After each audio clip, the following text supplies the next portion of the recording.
This channel does not promote any violent, harmful, or illegal activities. All content provided by this channel is meant for an educational purpose only. রাজ্যে ফের শুটআউটের ঘটনা। মগরার নাকশা মোড়ের কাছে গুলি চালানোর ঘটনায় চাঞ্চল্য।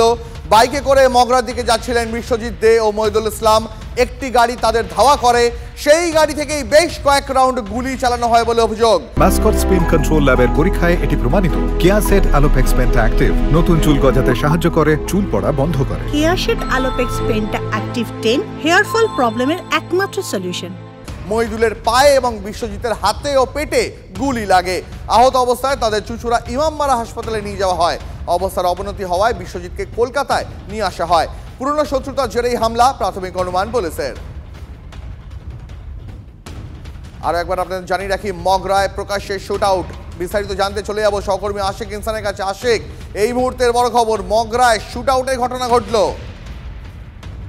দেখো, তোমাকে জানিয়ে রাখবো যে প্রাথমিকভাবে পুলিশের অনুমান এই যে ঘটনা, এই ঘটনা পুরনো শত্রুতার জেরেই হয়েছে এবং পুলিশ সূত্রে যেটা আমরা জানতে পারছি যে গতকাল রাত 1টা থেকে 1:30 নাগাদ দুই যুবক তারা পান্ডুয়ার থেকে মগরার দিকে আসছিল। সেই সময় তাদেরকে একটি 4 চাকা গাড়ি তাদেরকে ফলো করতে থাকে এবং মগরার নাকশা মোড় থেকে কিছুটা দূরে মগরার দিকে তারা যখন আসে সেই সময় তাদেরকে লক্ষ্য করে বেশ কয়েক রাউন্ড গুলি চালায় এবং এই ঘটনায় 2 জন আহত হয়েছে। তাদের মধ্যে একজনের নাম মহিদুল এবং একজনের নাম বিশ্বনাথ দে।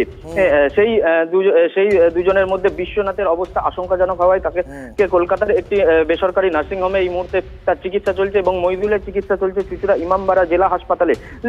স্বভাবতই এই যে ঘটনা, এই ঘটনায় কিন্তু ইতিমধ্যেই চাঞ্চল্য ছড়িয়ে পড়েছে। তার কারণ জিটি রোড ব্যস্ততম রাস্তা, রাতে বহু গাড়ি চলে এই রাস্তা দিয়ে এবং সেই রাস্তার উপরেই এই ঘটনা।